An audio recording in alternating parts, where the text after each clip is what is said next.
Hello everyone, I am नवीन कुमार और यहाँ पर एक कंपनी है जो कि अपना स्टॉक मार्केट में आईपीओ लेके आ रही है। कंपनी का नाम है टेक्नोक्राफ्ट वेंचर, जिसका आईपीओ 7 अगस्त से 11 अगस्त के बीच में खुलने वाला है। 212 रुपए का इन्होंने प्राइस सेट किया है। 840 करोड़ की रुपीस की वैल्यू लगाई है। 250 करोड़ की मतलब पैसा इतना उठा रहे हैं। 250 करोड़ रुपीस, 200 करोड़ तो कंपनी के पास में जा रहे हैं और 50 करोड़ रुपीस कंपनी के जो प्रमोटर्स हैं उनकी जेब में जा रहे हैं। दैट मीन्स 50 करोड़ रुपए के वो अपने खुद के शेयर्स बेच रहे हैं। बट पब्लिक से टोटल मिला के 250 करोड़ ही उठा रहे हैं।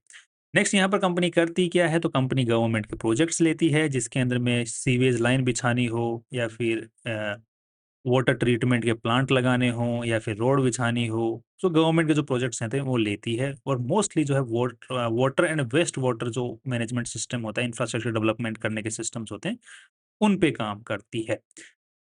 साथ में जो ऑलरेडी बने हुए इंफ्रास्ट्रक्चर हैं गवर्नमेंट्स के, उनके ऑपरेशंस एंड मैनेजमेंट के जो कॉन्ट्रैक्ट्स हैं वो भी लेती है। नेक्स्ट, कंपनी जो पैसे उठा रही है और वो जो कंपनी के पास में जा रहे हैं उसमें जो मेजॉरिटी ऑफ पैसा है वो वर्किंग कैपिटल रिक्वायरमेंट में खर्च होने वाला है। ऑब्वियस सी बात है कि कंपनी ईपीसी सेगमेंट में काम करती है तो कंपनी को कॉन्ट्रैक्ट मिलते हैं। कॉन्ट्रैक्ट मिलते हैं तो उनको पूरा करने के लिए पैसा चाहिए, तो वो जो पैसा है उसी को वर्किंग कैपिटल रिक्वायरमेंट है। दैट मीन्स प्रोजेक्ट का पूरे करने के लिए पैसों की जरूरत है। दैट मीन्स कि कंपनी को कैश फ्लो की प्रॉब्लम है। इसका मतलब गवर्नमेंट का कॉन्ट्रैक्ट है, इसका मतलब गवर्नमेंट से पैसा आने में टाइम लगता है। तो जब तक ऑलरेडी जो कॉन्ट्रैक्ट्स मिले हैं उनको पूरा करने के लिए पैसा ज़रूरत है, तो वर्किंग कैपिटल रिक्वायरमेंट समझ में आता है, लॉजिकल है बात। ये जो कंपनी को आईपीओ लेके आ रहे हैं लीड मैनेजर, उसकी जो पास्ट में जो आईपीओ लेके आए हुए हैं उन आईपीओज़ की परफॉर्मेंस ऑन एन एवरेज देखा जाए तो मिक्स्ड बैग है। मतलब ना कुछ ज़्यादा अच्छी है, ना कुछ ज़्यादा बुरी है। तो हमें थोड़ा-सा कंपनी स्पेसिफिक ही पता करने की कोशिश करनी पड़ेगी कि ये कैसा परफॉर्म कर सकती है, पॉसिबिलिटी क्या बन सकती है यहाँ पे। आज के दिन अगर हवा बन रही है किस तरीके से, तो 5% के पॉजिटिव में हवा बन रही है। Let's see. सबसे पहले हम बैलेंस शीट पे नज़र डाल लेते हैं, तो यहाँ पर ये कंसोलिडेटेड बैलेंस शीट है। दैट मीन्स कंपनी के सारे बिज़नेसेस का एक बैलेंस शीट है। तो इसके अंदर देखने को मिल रहा है कि 354 करोड़ रुपीज़ टोटल मिला के इस कंपनी में आज के दिन लगे हुए हैं। जिसमें से अगर देखा जाए तो इन्वेस्टर्स का पैसा 163 करोड़ रुपीज़ ही है। दैट मीन्स कि कंपनी का debt to equity ratio before the IPO on an average पे है। नेक्स्ट, यहाँ पर कंपनी का अगर हम लोग बैलेंस शीट में चेक करते हैं तो ज़्यादातर पैसा जो है ट्रेड रिसीवेबल्स में आज के दिन पड़ा हुआ है। पहले भी ट्रेड रिसीवेबल्स में था, फिर यहाँ पे सुधार देखने को मिला। दैट मीन्स गवर्नमेंट की तरफ से पेमेंट आया। यहाँ पर फिर से ट्रेड रिसीवेबल्स बढ़ गया। दैट मीन्स गवर्नमेंट के पास में अभी भी रिसिप्ट काट के दी हुई है, बट अभी तक पेमेंट नहीं आया है। अब क्या होता है कि यूजुअली गवर्नमेंट जो कंपनियाँ जो होती हैं, इस टाइप की जो कंपनियाँ, तो गवर्नमेंट के प्रोजेक्ट्स इनको मिलते हैं, तो जैसे-जैसे काम बढ़ चलता जाता है तो जितना काम हो गया उसका ये रिसिप्ट बना कर के गवर्नमेंट के ऑफिस में देते हैं। फिर घूस खिलाने वाली बात वो अलग चीज़ है, उसमें हम लोग नहीं जाएँगे। हम लोग मान के चलते हैं यहाँ पे कि फुल ट्रांसपेरेंट काम होता है यहाँ पे, जो कि इंडिया के हिसाब से देखा जाए तो थोड़ा मानना थोड़ा मुश्किल है। बट आने वाले टाइम में इसके बहुत सुधार हो रहे हैं अभी, राइट? तो गवर्नमेंट को रिसिप्ट काट के देती है और वहाँ पर फिर जो पैसा रिलीज़ किया जाता है। यहाँ पर इनके रिसिप्ट काट के दी हुई है, 117 करोड़ रुपए अभी अटके हुए हैं, तो न बाकी जो प्रोजेक्ट्स हैं उनको कंप्लीट करने के लिए कंपनी को पैसों की ज़रूरत है। इसी के साथ में अगर हम लोग देखते हैं तो कंपनी का लोन यहाँ पर करंट लायबिलिटी है, तो 60 करोड़ का वर्किंग कैपिटल लोन भी कंपनी ने ले रखा है।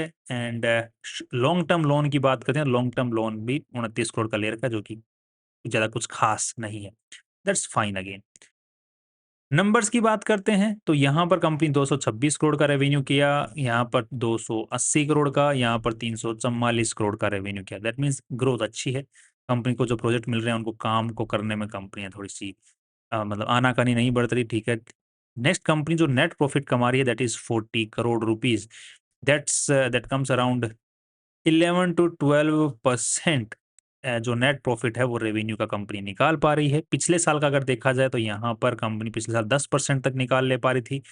दैट मीन्स कि ऑपरेशनल वाइज़ देखा जाए और बाकी जो दूसरी कॉस्ट देखी जाए तो कंपनी का रेवेन्यू ठीक है, मतलब नेट प्रॉफिट ठीक निकाल पा रही है। बट द मेन थिंग, इस पर्टिकुलर सेक्टर के अंदर जो दूसरी कंपनियाँ कंपैरिज़न के लिए हमारे पास में है, इसमें ईएमएस है जो कि वाटर वेस्ट जो मैनेजमेंट सिस्टम होता है उसमें काम करती है, पानी को साफ करने वाला सिस्टम में काम करती है। एनवायरो इंफ्रा की बात करते हैं तो ये दुबई वगैरह के अंदर में इसका काफ़ी चलन है। सॉरी, इंडिया के अंदर में काफ़ी चलन है, दुबई के अंदर में जो है वो वाटेक वाबाक का है। ये भी वेस्ट वाटर मैनेजमेंट सिस्टम में है, ये भी वेस्ट वाटर मैनेजमेंट सिस्टम में है, ये भी वेस्ट वाटर मैनेजमेंट सिस्टम के अंदर में है। बट ध्यान रखिए कि कुछ कंपनियाँ अब इनके अंदर में जो वैल्यू इनको मिली हुई है, जैसे डेल्टा वाटर को पी रेशियो 16 का है, वाटेक वाबा का 33 का पी रेशियो है। राइट? इन्वायरो इंफ्रा का 20 के आसपास का है, इस ईएमएस का 25 के आसपास का है। इनको मार्केट वैल्यू देता है कि इनका जो कैश फ्लो है, मतलब फ्यूचर के अंदर में जो प्रोबेबिलिटी है, जो सटीकता है कि हाँ, इतना रेवेन्यू तो ये कंपनी कमा ही लेगी। राइट, तो मार्केट इनको वैल्यू उस हिसाब से देता है कि किसका गारंटीड रेवेन्यू आने के चांसेस हैं। अब कुछ कंपनियां जो कॉन्ट्रैक्ट बेसिस पे चलती है, तो कल को गवर्नमेंट कॉन्ट्रैक्ट इनको नहीं मिला तो रेवेन्यूज घट जाएंगे, तो प्रोबेबिलिटी नहीं है, वहां पे रेवेन्यू दिख नहीं रहेगी आते हुए, एक सटीकता नंबर नहीं दिख रहा। बट वाटेक बाबा क्या, मोस्टली ऑपरेशन मैनेजमेंट में तो इसको लॉन्ग टर्म कॉन्ट्रैक्ट्स मिलते हैं। राइट, एंड उधर अब बाहर की साइड है तो डॉलर्स में पैसा कमाती है ज्यादातर, राइट, दूसरे देशों के अंदर में। तो वो इसको एक पॉजिटिव पॉइंट और मिलता है देखने को। तो इसको प्रीमियम वैल्यू मिली हुई है। तो अब इस कंपनी को किसके बेसिस पे वैल्यू मिल सकती है? तो इसको मोस्ट प्रोबेबली जो है इन्वायरो इंफ्रा इंजीनियर और डेंटा वाटर, इसके पास में वैल्यू मिल सकती है। दैट मीन्स जो पी रेशियो है वो 16 से 20 के आसपास का देखने को मिल सकता है इस कंपनी को मार्केट देता हुआ। अब देख लेते हैं कि इस कंपनी ने अपने आईपीओ के अंदर में वैल्यू क्या लगा ली है ऑलरेडी। तो कंपनी ने 40 करोड़ इस पर कमाए हैं, और यहाँ पर कंपनी ने जो ऑलरेडी वैल्यू है वो लगभग मोटे-मोटे तौर पे देखा जाए तो 21 का पी रेशियो लगा लिया है, जो कि कंपैरेटिवली देखा जाए तो एट पार वैल्यू लगाई है कमाई के वाइज़ तो। दूसरा आता है पीबी रेशियो वाइज़ वैल्यू। उसके हिसाब से देखा जाए तो कंपनी के पास में 200 करोड़ रुपए जा रहे हैं, उसमें से जो जनरल कॉर्पोरेट पर्पज़ में अच्छा खासा पैसा खर्च हो रहा है, और आईपीओ लेके आने में भी अच्छा खासा पैसा खर्च हो रहा है। तो यहाँ पर कंपनी का अगर हम लोग मोटे-मोटे तौर पे मान लेते हैं कि जो इक्विटी है उसमें 200 करोड़ रुपए ऐड होते हैं, और नेटवर्थ कंपनी की ऑलरेडी जो चल रही है दैट इज़ अराउंड 160 करोड़ रुपए, तो लगभग 200-360 करोड़ रुपए के आसपास की आ जाएगी नेटवर्थ। उसके हिसाब से अगर देखा जाए तो लगभग ढाई के आसपास का पीवी रेशियो निकल के आता है, जिसको हम लोग कंपेयर करने की कोशिश करते हैं तो यहाँ पर इसका है 3.17, इसका जो डेल्टा वाटर है इसका 2 का है। That means again PB ratio wise भी वैल्यू लगा ली है। दैट मीन्स कि जो लीड मैनेजर है इसने अच्छी खासी वैल्यू ऑलरेडी लगा दी है इस कंपनी की। अब आईपीओ के पैसे के जाने के बाद में कुछ इम्प्रूवमेंट आने की उम्मीदें हैं, तो वो कुछ खास नज़र नहीं आ रही। बट इसके अलावा हम लोग थोड़ी-सी और कंपनी के ऑपरेशंस एंड मैनेजमेंट को देख लेते हैं कि वहाँ के अगर उनके अंदर में कुछ क्रीम नज़र आ रही है क्या हमें? अब यहाँ तक हमने देख लिया कंपनी को जो कमाई है वो ठीक-ठाक है, कंपनी का रेवेन्यू इंक्रीजिंग ऑर्डर में है, कंपनी के नेट प्रॉफिट्स इंक्रीजिंग ऑर्डर में है, कंपनी के जो ऑपरेटिंग प्रॉफिट मार्जिन्स है उसको भी एक बार देख लेते हैं, यस। तो ऑपरेटिंग प्रॉफिट मार्जिन के अंदर में यहाँ पे प्रॉफिट बिफोर टैक्स है 60 करोड़, इसमें 2 करोड़ रुपए तो ये ऐड कर दो और 11 करोड़ रुपए ये ऐड कर दो, तो लगभग मोटे-मोटे तौर पे 12 करोड़ रुपए तो ऐड कर देते हैं इसके अंदर में, तो हमें नंबर मिलता है 70 करोड़। कंपनी ने लगभग 350 करोड़ की रेवेन्यू किया है, दैट व्हिच कम्स अराउंड कि 20% का कंपनी का ऑपरेटिंग प्रॉफिट मार्जिन है यहाँ पर। इसका देख रहे हैं ऑपरेटिंग प्रॉफिट मार्जिन, तो दैट कम्स अराउंड 19%। इसके एनवायरो इंफ्रा इंजीनियर्स इसका देखने को मिलता है तो दैट इज़ 24%। वाटेक वाबा का तो ऑलरेडी आई थिंक कम होना चाहिए, 12% के आसपास में है, और डेंटा वाटर का चेक करने की कोशिश करते हैं तो इसका है 30% के आसपास में। तो दैट मीन्स कि 20% इसका मतलब मार्केट इसको दे सकता है एनवायरो इंफ्रा इंजीनियर इससे भी कम value, because operating profit margin के मामले में ये इनसे भी नीचे है। दैट शोज़ कि यहाँ से ऑपरेटिंग प्रॉफिट मार्जिन के हिसाब से कंपनी का स्टॉक प्राइस यहाँ से नीचे जाना चाहिए। बिकॉज़ बाकी प्लेयर्स अच्छा ऑपरेटिंग प्रॉफिट मार्जिन पे चल रहे हैं, उनको जब मार्केट ने 20 का पी रेशियो दे रखा है, तो जिस जो ऑलरेडी कम कर रहे हैं, उनको तो ऑलरेडी मार्केट को कम ही देनी चाहिए वैल्यू लॉजिकली। नेक्स्ट कंपनी का जो नाम है, जो लोगो है, वो आज के दिन रजिस्टर्ड नहीं है, ऑब्जेक्ट हो चुका है। कंपनी के पास में जितनी भी प्रॉपर्टीज़ हैं, उसमें से सिर्फ़ ये एक प्रॉपर्टी है जो कि कंपनी द्वारा ओन डबल 90 ईयर्स की लीज़ पे मिली हुई है।